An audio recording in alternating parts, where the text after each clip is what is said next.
Hello guys, hello water sign, hello Pisces, Scorpio, and Cancer.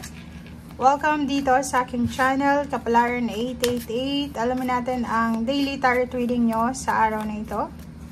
Tayo general reading, so pwede kang makaresonate. Gamitin mo lang ang iyong intuition sa panonood. Water sign, Pisces, Scorpio, and Cancer.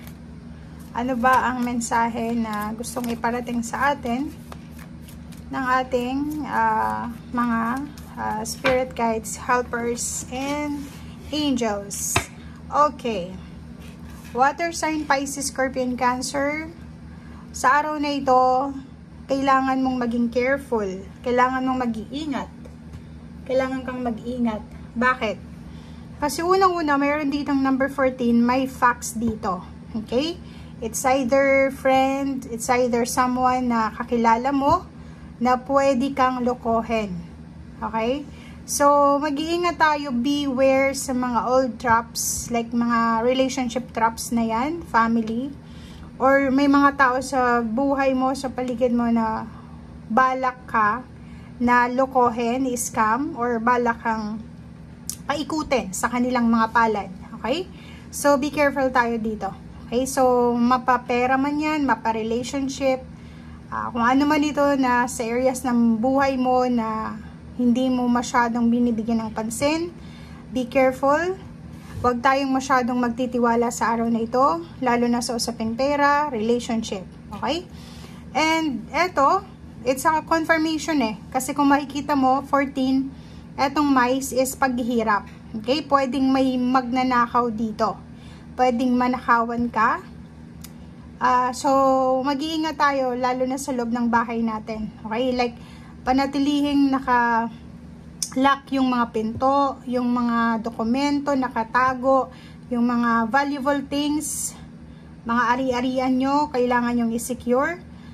Kasi dito sinasabi ng barahan na once napabayaan mo or hindi mo masyadong nabantayan, talagang yung sneaky person or sneaky or yung robber or kung sino man siyang medyo fax yung mentalidad niya, ay posibleng samantalahin kung ano itong meron ka. Okay? So, mapapera man yan, relationship, or kung ano man.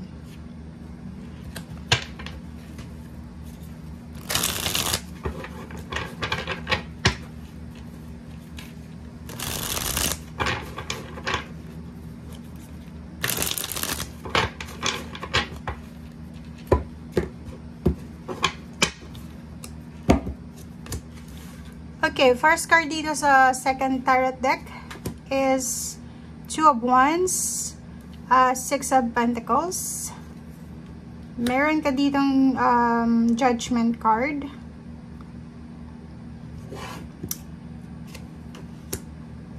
Ace of Pentacles. Okay, and number 2, Hierophant. High Priestess. Sorry. Okay, guys. Kung makikita mo dito sa baraha mong ito, 2, 4, 5, sinasabi ng baraha mo dito, first is number 2, Two of Wands, may posibleng choices.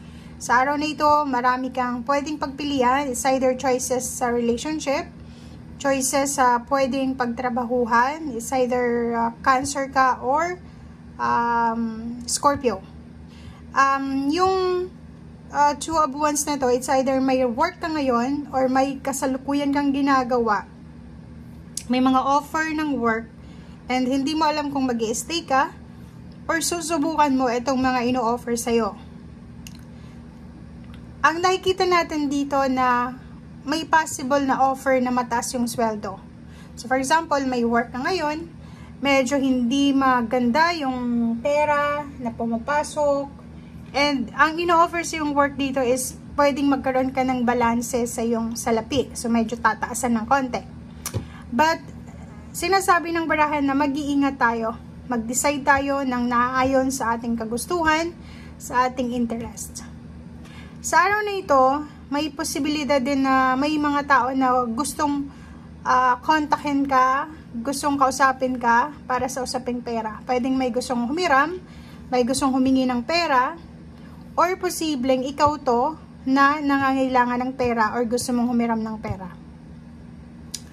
nakikita natin dito na may posibilidad, oportunidad na pagbabago sa usaping salapi. So, pwedeng may iba sa iyo dyan na papasok sa bagong trabaho or kakapasok lang sa bagong trabaho. May mga bagong ideas regarding sa work, sa business, or kano pa man. Nandito yung High Priestess. Makinig tayo sa sinasabi ng ating intuition. Huwag tayong gagawa ng decision making na hindi natin pinag-iisipan, lalo na kung usaping pera yan. Okay, thank you. Okay, so meron kang 2 cards dito na nagsasabi na sa araw na ito, sobrang busy, multitasking. May kailangan kang tapusin, may kailangan kang simulan. Ang dami mong obligasyon, ang dami mong duties, responsibilities. But meron ditong 7 of Cups na sinasabi, may choice ka naman eh. May choice kang magpahinga, may choice kang maging workaholic, may choice ka din na magtrabaho ng hindi tumitigil, may choice ka din na maging masipag, may choice ka din na maging medyo tamad. So, nasa iyo ang choices ngayong araw na ito. Okay? So, nandito yung Queen of Swords. Sinasabi ng Barasser dito na yun.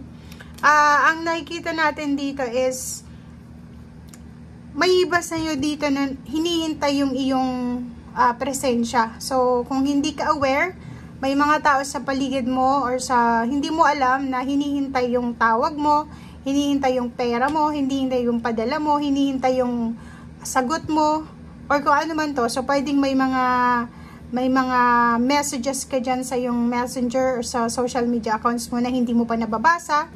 Hinihintay ka ng taong ito sa usaping relationship. So, or posibleng ikaw ito naghihintay. Naghihintay ka ng reply, naghihintay ka ng sagot. Okay. Meron ka ditong 5 of Cups and 4 of Cups. So, yun, nakikita natin dito na may regrets. May mga tao sa buhay mo na lumabas na to sa mga nakaraang readings natin. May mga tao sa buhay mo na nahihinayang sila dahil sa nawala ka sa buhay nila or pinakawalan ka nila. Nangihinayang sila dahil ginawan ka nila ng hindi maganda.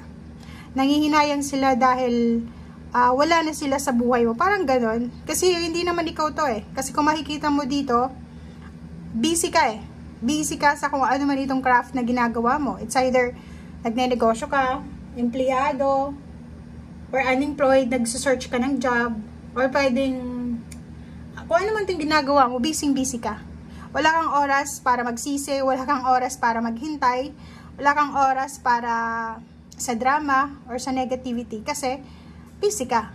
Pero may mga tao sa buhay mo dito na wala silang ginagawa, or siguro may ginagawa sila pero naghihintay sila ng mensahe galing sa iyo, or naghihintay sila ng confirmation balita, or nagsisisi sila kung bakit pinakawalan ka nila, nagsisisi sila kung bakit ginawan ka nila ng masama. Okay? Thank you guys and see you again. Bye!